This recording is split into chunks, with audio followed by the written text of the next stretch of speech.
Wesley Sneijder, le batave au palmarès long comme le bras, a vu un trophée lui passer sous le nez, le Ballon d'Or.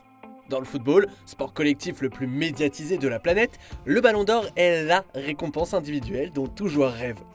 En 2010, l'élégant numéro 10 sort d'une saison où il casse littéralement la baraque avec son club de l'Inter Milan et avec sa sélection des Pays-Bas. Et cette année-là, le néerlandais pensait bien l'obtenir. Mais à la surprise générale, les votes ne le placent même pas sur le podium. Il voit Messi remporter son second Ballon d'Or, alors que ses partenaires du Barça, Iniesta et Xavi, tout juste champions du monde avec l'Espagne, finissent à la 2e et 3e place. Mais que s'est-il passé pour que le prestigieux trophée échappe au virevoltant meneur de jeu? Retour en images sur l'année 2010 de Sneijder et l'histoire controversée d'un Ballon d'Or qui lui était promis. Abonne-toi à Megafoot, le meilleur du foot en vidéo. La carrière de Wesley Sneijder ne rime pas avec régularité, mais son année 2009-2010 restera comme sa plus belle et sa plus flamboyante. En effet, quand le talent est inné, comme chez Wesley, il ne suffit que d'un bon alignement des planètes pour renverser tout ou presque sur son chemin. À l'été 2009, après 2 ans insipides au Real Madrid, Sneijder rejoint à contre-cœur l'Inter Milan. La présence de José Mourinho à la tête du club lombard n'est pas étrangère à sa signature. Arrivé au club en 2008, le Special One se construit à cette époque une équipe de grands talents avec de nombreuses références mondiales à chaque poste. Dans cet échiquier, Sneijder est le pion manquant, le meneur de jeu qui peut transformer une bonne équipe en rouleau compresseur. Si ses stats en championnat ne sont pas extraordinaires avec seulement 4 buts et 4 passes décisives, elles ne sont en réalité pas du tout représentatives de l'emprise qu'exerce le petit créateur dans les performances collectives de son équipe. Brillant de mille-feux de par sa classe et ses beaux gestes, il s'implique comme jamais dans le système de Mourinho. Dans le bloc équipe mis en place par le Lisboète, Sneijder défend haut et remonte vite le ballon vers l'avant à chaque récupération de balle. Un principe de jeu qui correspond à merveille au style du néerlandais. Ce dernier arrive à mettre à profit toute l'étendue de son talent. C'est simple, sa qualité de passe spectaculaire et sa vista unique font des merveilles.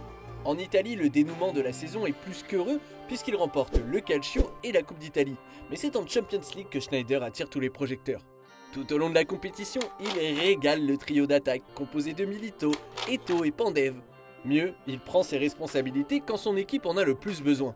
On se souvient notamment de ce quart de finale retour, au cours duquel le petit lutin de 1m70 marque le seul but de la rencontre lors du déplacement périlleux contre le CSKA Moscou.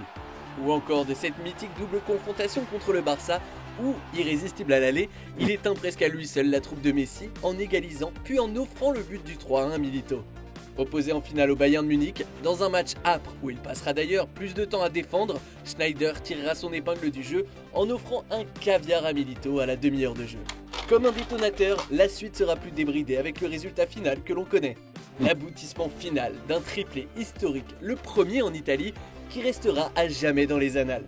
À titre personnel, avec 3 pions et 6 passes D, l'influent régulateur du jeu interiste aura marqué indéniablement de son empreinte cette campagne européenne. Tout comme d'ailleurs l'épopée fantastique des Pays-Bas lors de la Coupe du Monde 2010. Sur la lancée de sa saison avec l'Inter, The Sniper, comme on l'appelle, joue les premiers rôles et éclabousse la compétition de son talent. Dès les matchs de poule, il enchaîne les gestes de grande classe. Unique buteur contre le Japon, passe aveugle contre le Danemark, il est élu à 2 reprises homme du match. En 8e de finale contre la Slovaquie, il scelle la victoire des siens en marquant en toute fin de match. Après un doublé en quart contre le Brésil, Sneijder inscrit un but importantissime contre l'Uruguay. En finale, malgré tous ses efforts et cette passe géniale pour Robben qui échoue face à Casillas, Sneijder n'arrive hélas pas à sortir son équipe du bras de fer proposé par les Espagnols, qui finiront par l'emporter grâce à un but d'Iniesta en prolongation. Qui sait ce qu'il se serait passé si Robben avait transformé l'offrande offerte par Sneijder? Maigre consolation, avec 5 buts, il finit co-meilleur buteur de la compétition aux côtés de Müller, Villa et Forlan. Quand quelques mois après cette terrible désillusion arrivent les élections pour le Ballon d'Or 2010, Sneijder est fort logiquement considéré comme un sérieux prétendant. Mais les autres prétendants, Xavi et Iniesta en tête, sont champions du monde. Et un Ballon d'Or non champion du monde, ça représenterait une première depuis 1994. Donc, quitte à déroger à la règle, les votants le font pour le joueur le plus en vogue du moment, Lionel Messi, seulement victorieux du championnat cette année-là. Ce Ballon d'Or surprise souffre de toutes les contestations, surtout que Sneijder ne finit même pas sur le podium. Mais en y regardant de plus près, cette mise à l'écart du néerlandais peut être expliquée.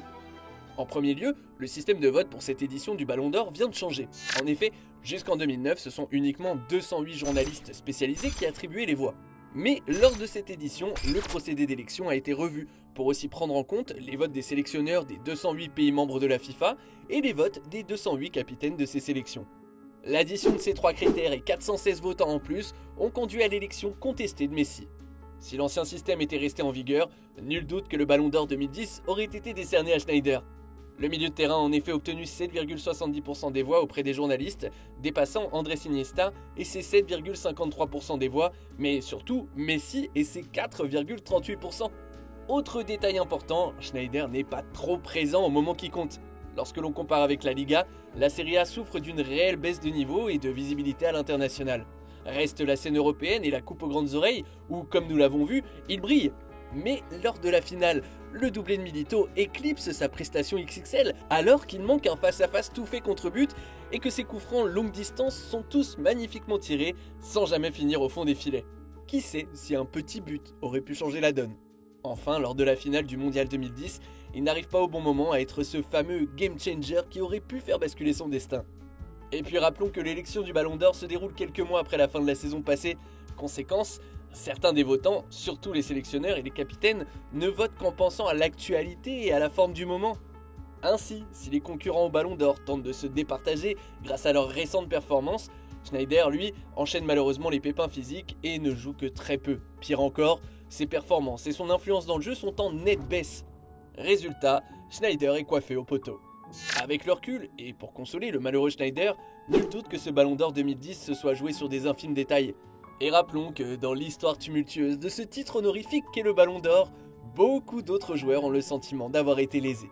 Merci d'avoir regardé notre vidéo.